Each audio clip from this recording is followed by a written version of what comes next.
Welcome back. It's Global Health, and we are on Unit 15. We're going to be talking about the Middle East today, and I hope that it's interesting to you because I think people really are curious about what it's really like in the Middle East and what's going on here. And I think that one of the biggest challenges that I have speaking to people about the Middle East, because I've lived here almost 9 years, is that they don't realize that it's just like anything else. It's very, very diverse. You've got the ultra rich countries like Abu Dhabi, where I live, in the United Arab Emirates, and then you've got the very, very poor and the war-torn Syria and different places that it's just chaotic right now. Libya, for example. So there's a lot of diversity as well as different regional geography. So let's take a look. Today's discussion, we're going to be talking about the health disparities in the Middle East.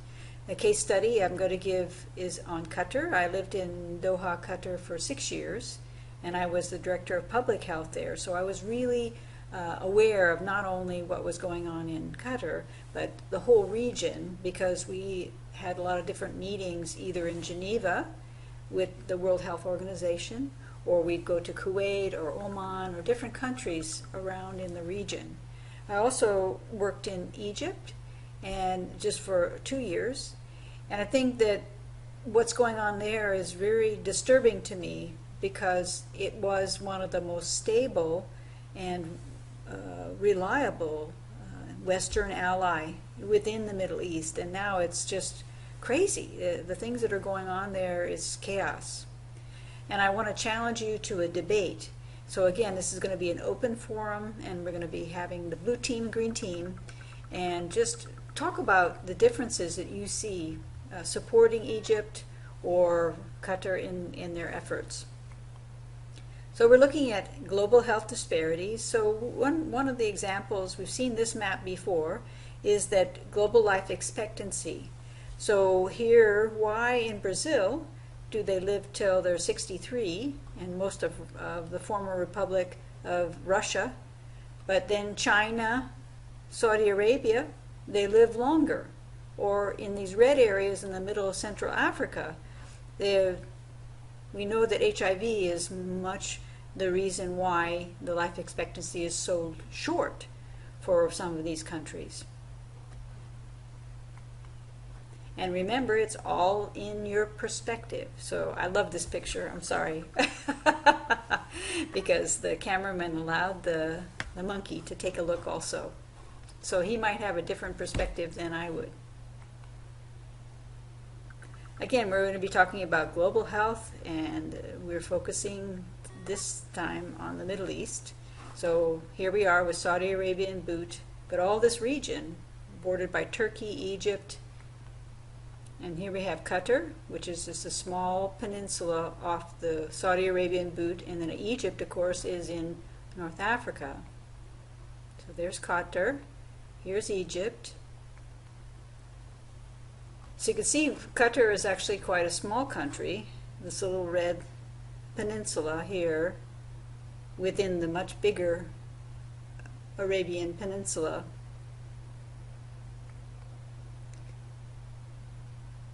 Yet this is the location of the richest country in the world. They have about 300,000 people total population, and the population is quadrupled because they have so many expatriate workers there building buildings and roads, and the oil workers, and so the population, the native population, is only 20%, and 80% are expatriates. This is very similar to the condition here in Abu Dhabi. We're going to be contrasting it to Egypt, and you can see that here's the African continent, and Egypt is in the corner with the Sinai Peninsula here, part of the Red Sea. You can see they're in proximity to each other. Here's Qatar, and here's Egypt. Just another regional map.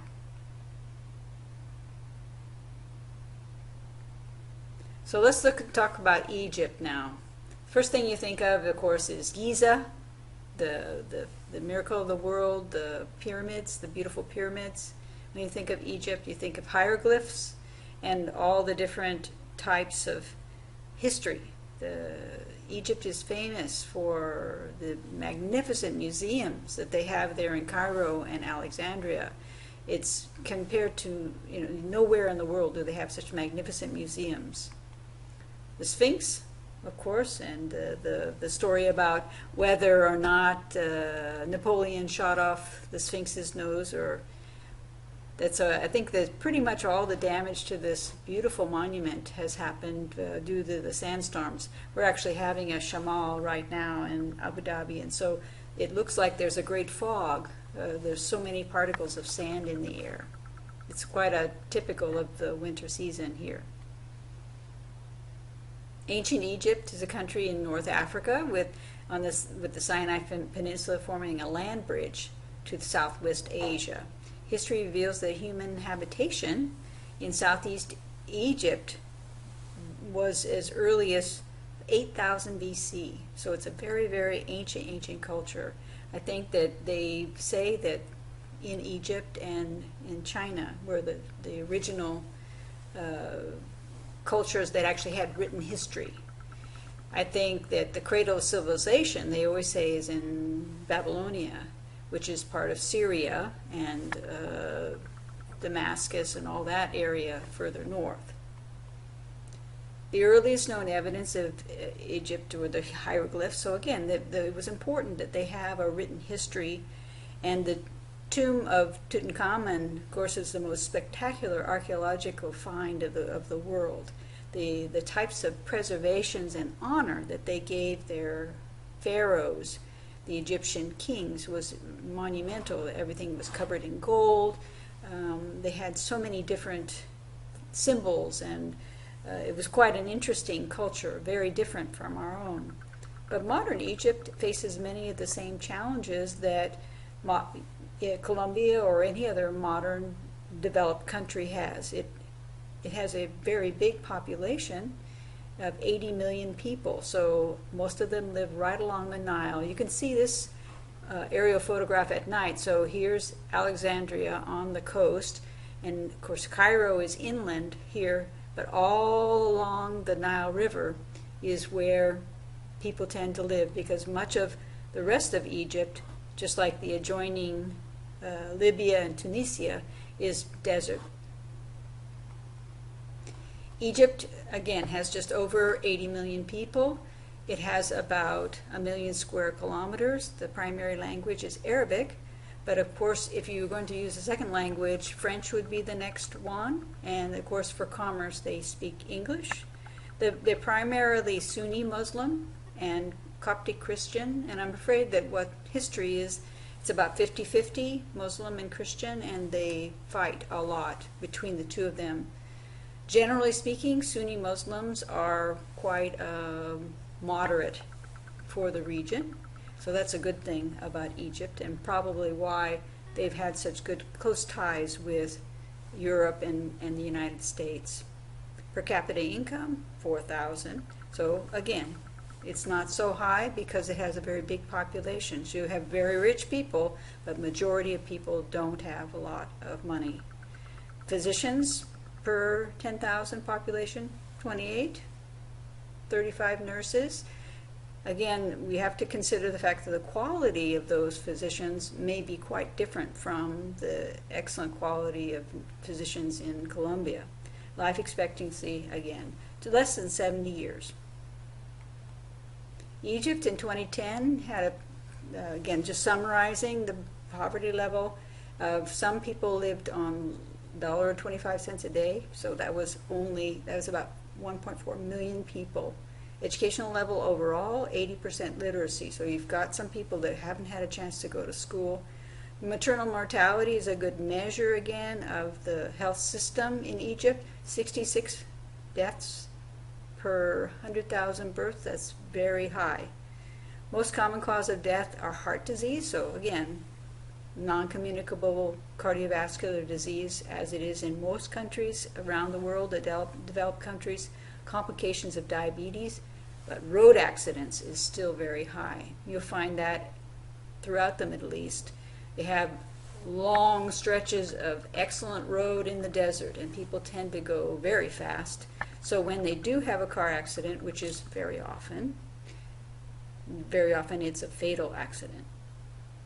Egypt has become a leading country in the world with an estimated road traffic death of 41.6 per 100,000. So that's quite a high rate, highest in the world. But the revolution in Egypt is 4 years old, and it's still causing great disruption. At the time, the Arab Spring was a plea for freedom, but actually the only country that has truly benefited by the revolution and civil unrest that caused reform is Tunisia. All the other countries are still in disarray. Look at Syria, look at Libya, Egypt as well.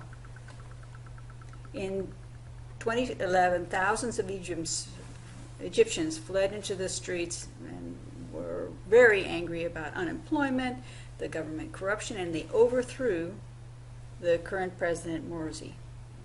They forced Hosni Mubarak to step down after 30 years of revolution, chaos, and negative impact. But this has continued. That is what is so shocking, is the country hasn't restored itself. And so all the community services and public health is in a tremendously disrupted state. So the revolution in Egypt, people were excited about their power to overthrow the government, an unjust government, but nothing has come in to stabilize the country again. And this is of great distress to the Western world because we're so counting on Egypt as being a powerful force in the Middle East, a positive force. The revolution in Egypt, let me just show you a quick video of that. In Egypt this morning, 529 supporters of ousted President Mohamed Morsi were sentenced to death. As Alex Ortiz reports from Cairo, it is part of a crackdown on the outlawed Muslim Brotherhood, and it's not over yet. It's one of the largest mass sentencings in Egyptian history. In his ruling today, the judge ordered the execution of more than 500 leaders and supporters of the Muslim Brotherhood. Now, nearly 400 of the defendants were tried in absentia in a trial that lasted only 2 days. Now, they were found guilty of rioting and murder in the southern city of Minya, a backlash of violence that took place last August following the government's brutal dispersal of Muslim Brotherhood sit-ins. Now, the verdicts and harsh sentences will almost certainly be appealed, but what today's ruling really shows is just how broad and severe Egypt's crackdown is on supporters of ousted President Mohamed Morsi. There are thousands of them in prisons just like this one. And tomorrow, 700 of Morsi's supporters go on trial in yet another mass trial in Minya. For CBS This Morning, Alex Ortiz, Cairo.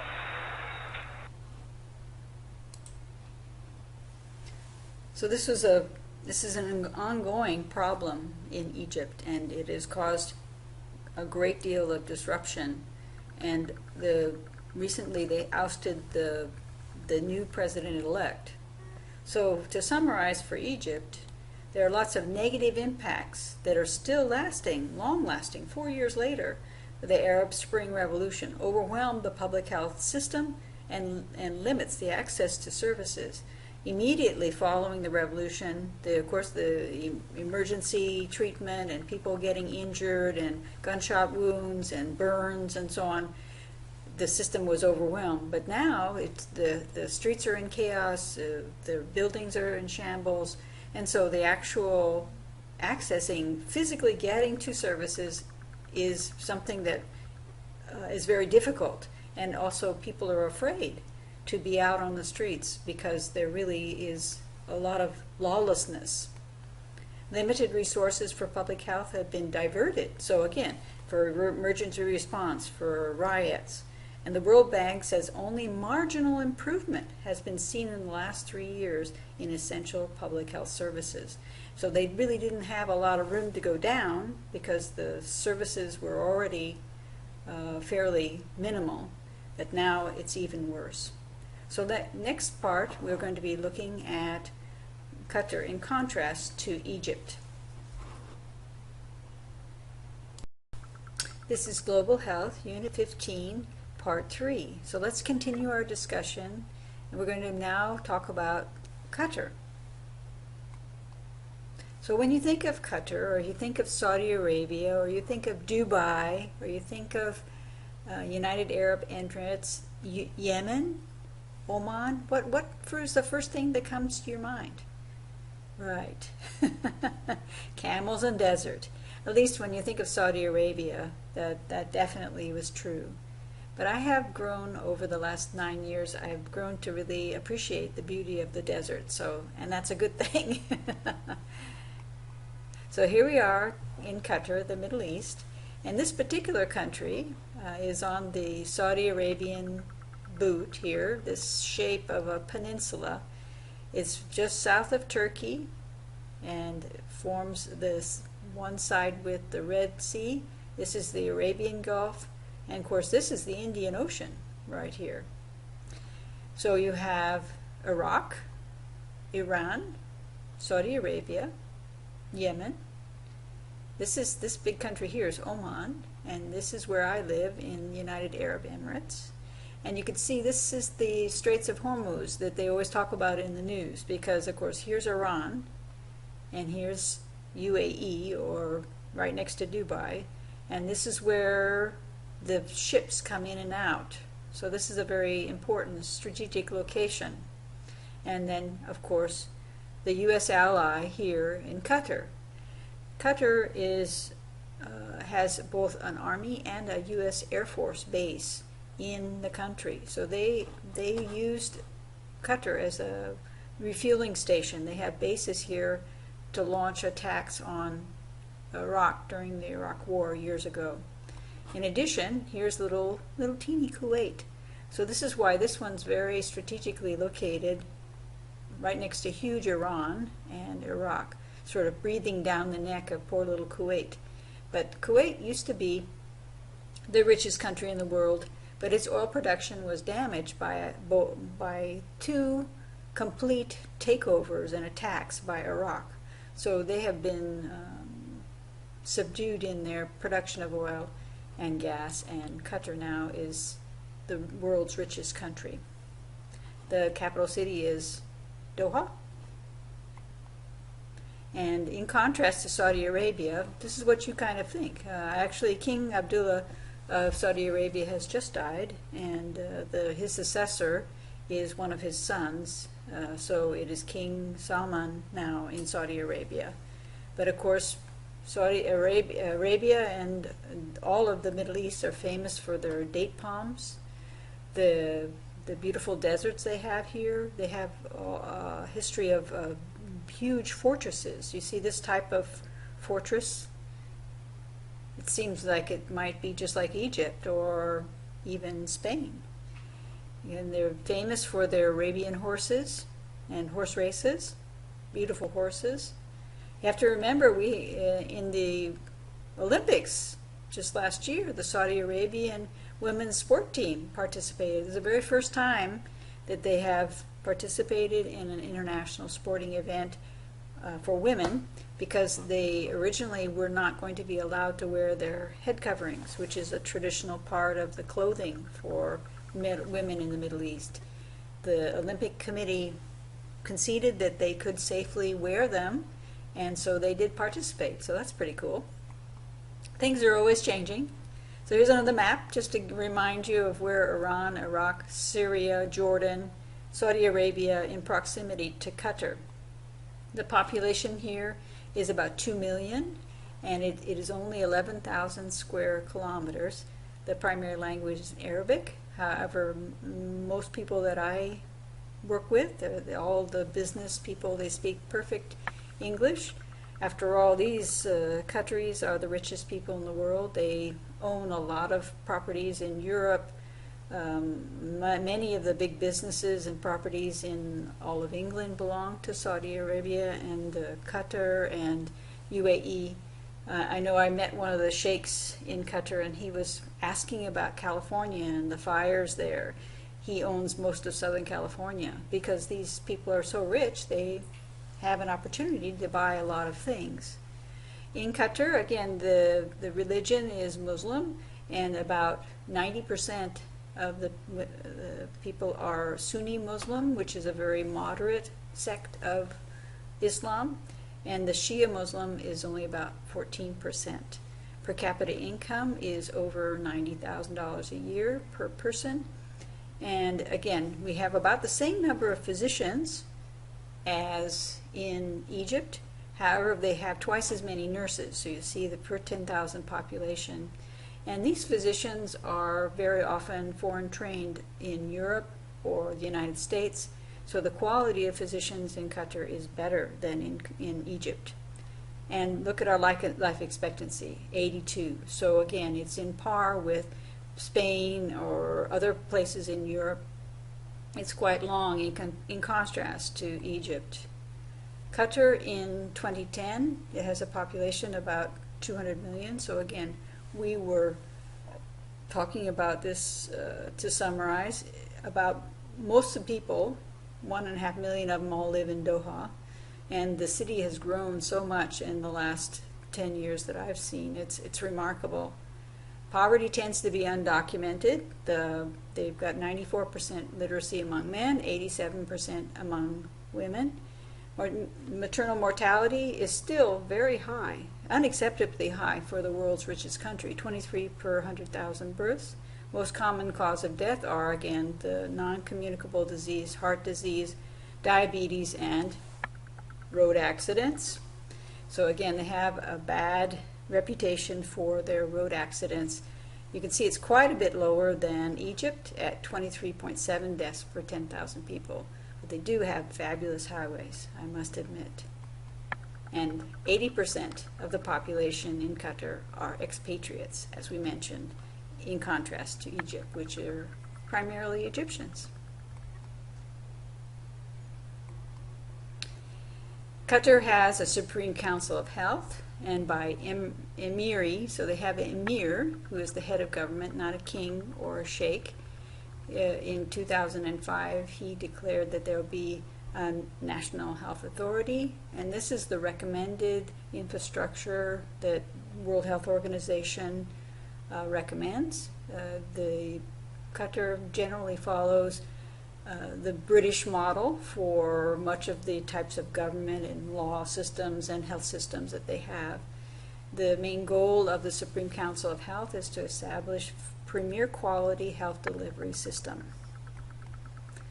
The Medical Commission is responsible for giving a physical examination to every single person who comes into the country. You have an x-ray, you have a TB test, you have to be tested for HIV and hepatitis. And if you have any of these conditions, whoop, out you go. You're not allowed to come into the country. The Qatar's royalty, again, the Sheikh Tamim Hamad Al Thani, he is the crown prince who recently, last year, became the head of state, which is an emir. This is his mother. She's Sheikha Amoza. And this is his father, Sheikh Hamad. And he was the leader for the last 35 years. He has stepped down. He has been in good health, but he felt it was time for his son to take over leadership for Qatar. Sheikha, or Sheikh Amoza is her name. She's the emir's mother. She was a very strong advocate of improving education levels in Qatar, as is with the entire Middle East, because you have to remember it was only 30 years ago that they discovered oil in this region, and that since that time all of this development has happened. I mean, in half of my lifetime this whole country has been developed. And so these were people that were farmers, they were pearl divers, these are people who had agriculture, they had camels, they had little opportunity or time for education. They had no business savvy, and these are all things that they're very good at now. They have enormous banks, and the people, majority of the families are business people. They have their own businesses. Qatar Foundation is chaired by Her Highness Sheikh Amoza, and it's devoted to a network of centers that will improve education and community welfare. The Qatar Foundation is partners with Shell Oil, Microsoft, and General Electric. So this GE is General Electric.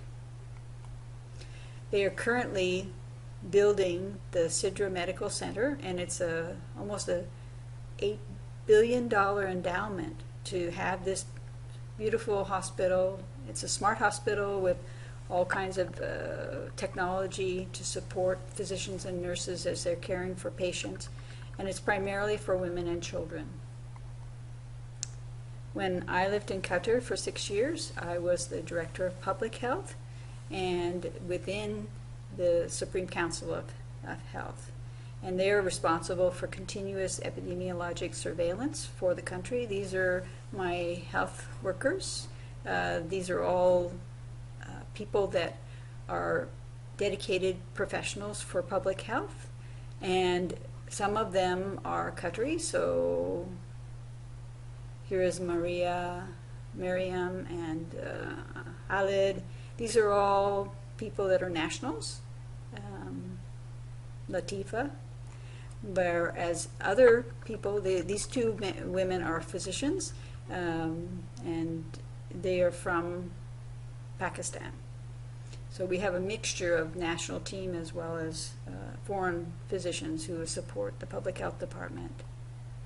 Strengthening the health promotion through community education is one of the primary goals of public health, and implementation of diabetes and cancer prevention, health protection through immunization. So again, these are things that we do routinely in Colombia, the same in the United States, Canada, same with Qatar. They have preparedness in Qatar because of the strategic location of the country.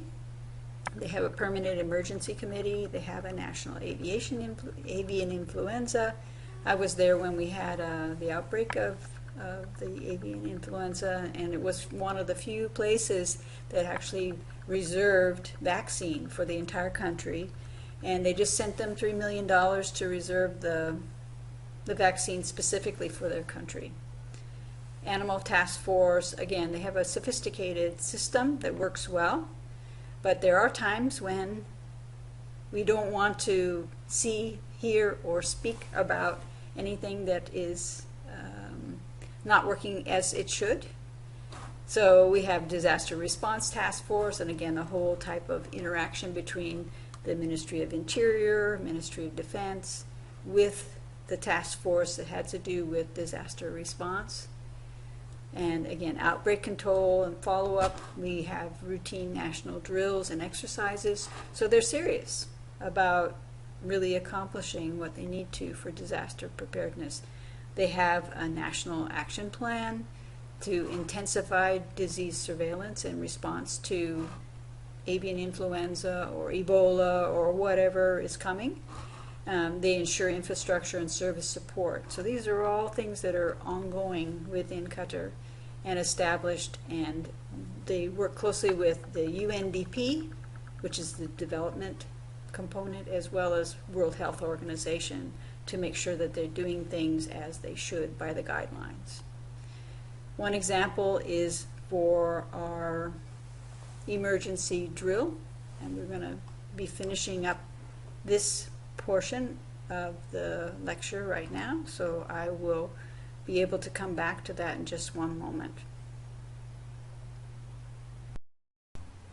Okay, we're back, and we're still talking about the Middle East. This is Global Health, Unit 15, Part 4, and this is where we're going to compare and contrast the Egypt and Qatar.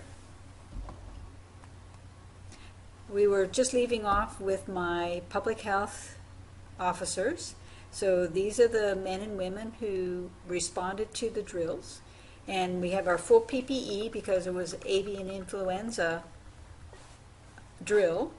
And you think these Qatari women are letting their abayas bother them? No way. They are gung-ho. They put on their nets, they put on their masks, they put the clothing, protective clothing, over their abayas, and they're ready to go. They're good to go. So I think that's good, especially the younger women.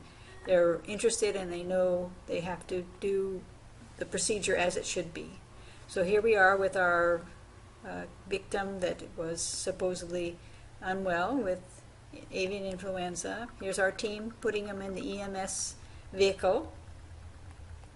And here we are with our debrief afterwards. So we were all chatting in the same room that you saw us before.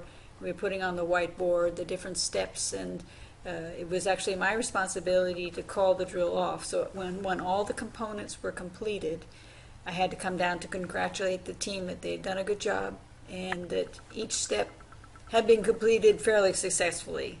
We had done 2 national drills, and we even involved the U.S. military, and that really helped us because we had to come up to their standard, which was very high.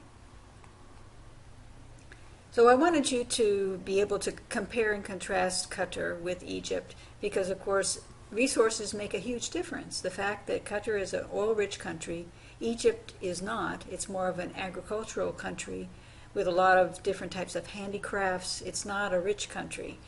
It makes things easier. Resources are made available.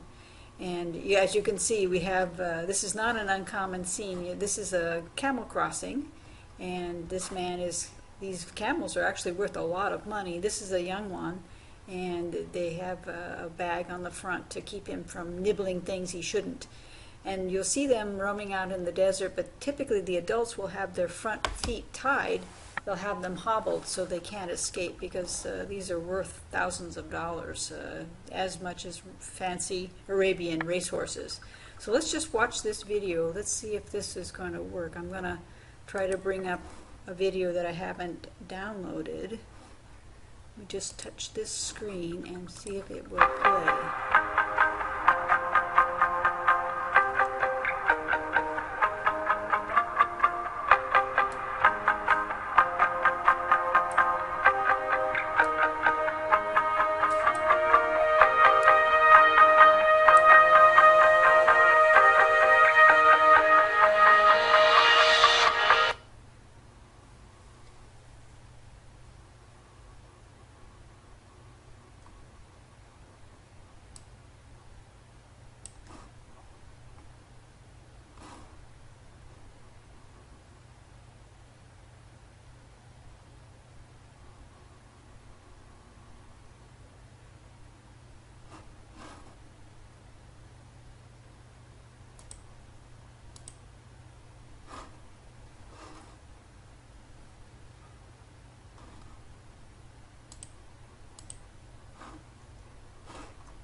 So we can continue our conversation now, and we're talking about global health disparities and the fact that the Middle East, you can see a contrast. Qatar is a very resource-rich country, and Egypt is not. And therefore, their health disparity is just based on those systems. But in addition, you have to remember a lot of the Middle Eastern health disparities are linked to the Arab Spring that happened 4 years ago, starting in little old Tunisia here. And as I mentioned, that country actually has benefited. They've done a lot of governmental reforms and things have improved there. This thing is not true in Algeria or Libya or Egypt or the ongoing conflict we have in Jordan or in Israel, here in the Palestinians. The disruption in Syria is just massive. And so, again, these countries have suffered tremendously, along with Egypt, that have had 4 years of chaos, basically. So amidst the political upheaval, there were massive health disparities, and public health systems have completely been destroyed. They're not functioning. Here's our summary for Qatar. Qatar, as well as Oman, United Arab Emirates, where I live now, Saudi Arabia, Kuwait, and Oman have moved forward with health initiatives and including disaster preparedness.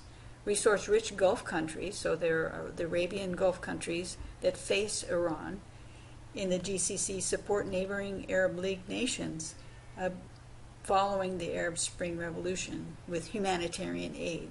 So a lot of aid is going from Qatar to Egypt and other countries. The discussion summary is that we want to compare and contrast conditions. So you can't paint the Middle East with a single brush. There's a lot of diversity there that we've tried to highlight. Qatar is the richest country in the world and currently very stable. Egypt, after the revolutionary fall of the government in 2011, is still in disruption. So here I am with my husband, and these are some of my colleagues from the National Health Authority, and they thought it was a big deal that typically if you host a party, the men have one big salon and different festivities and music for the men, and they're all dressed up in their thobes and looking, they're talking with each other and so on, having dinner. But the women have a separate party, and you actually have to check your cell phone, and you're not allowed to bring any cameras in, because in the women's party, the women will actually take off their abaya and their head covering, so we can have a great party. So we have a separation. The men and women are always separate from one another. Well, accompanied by my husband, since I was the director of public health, I needed to at least visit and go around and send my greetings to the men in the men's party, because there was about half women and half men who worked in the public health department with me.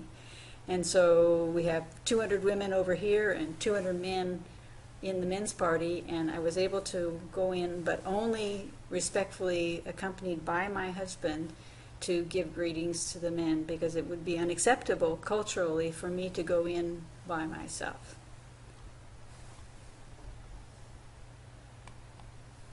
Here's our case comparison. Life expectancy in Qatar is 82, whereas it's only 68 in Egypt. Health expenditure per person is closer to $2,000. This is in 2011. In Qatar, in contrast to $300 in Egypt. Maternal mortality is 23 per 100,000 births, or 26, which is still very high considering they should have better health care. And 66 maternal mortality in Egypt, which is, again, 3 times as high. Another measure I like to look at for health care is the mortality of the under 5-year-olds. You can see 10 per 1,000 live births versus 21, so it's still quite high in Egypt. And our number of physicians is about the same, but we have more than twice as many nurses per capita per 100,000 persons in Qatar. So your challenge in your debate: blue teams, green teams, get ready. Compare and contrast health of the nation of Egypt and Qatar and justify your answers. So don't just put down one's less than the other. That isn't going to satisfy the requirement. I want you to actually say why. And your reasons and your opinions are important. I think that even if you are a bit on the sidebar as far as your opinion, it's okay, because I'm just trying to get you to think about it. Challenge me. I mean, I can look things up too. You may find out some interesting information that's newer or freshly on the news. And number 2 is compare and contrast Egypt with Qatar's level of disaster preparedness. So you may want to just Google it and take a look. I've given you an example. The disaster preparedness in Egypt is completely fallen in. They have chaos, they have riots in the streets. Things are still going poorly after 4 years of civil unrest. And Qatar, I gave you the example of our drills. So those things are still ongoing. So let me hear from you. I know that many of you are worried about your grades, and I think that your participation, sharing opinions, ideas, is really one of the most important things that I look for in your successful completion of your course. And your student projects that are coming up at the end of the semester are 30% of your grade, and your contribution to homework is only 1/4, 25%. All the other stuff, about almost half your grade, is participation in forums. So get online and let us hear from you. If you're just quietly sitting on the sideline, that will be automatically recorded. So get in there and put some notes in. Don't worry about your English. I'm happy to have you contribute different ideas and thoughts. Thanks.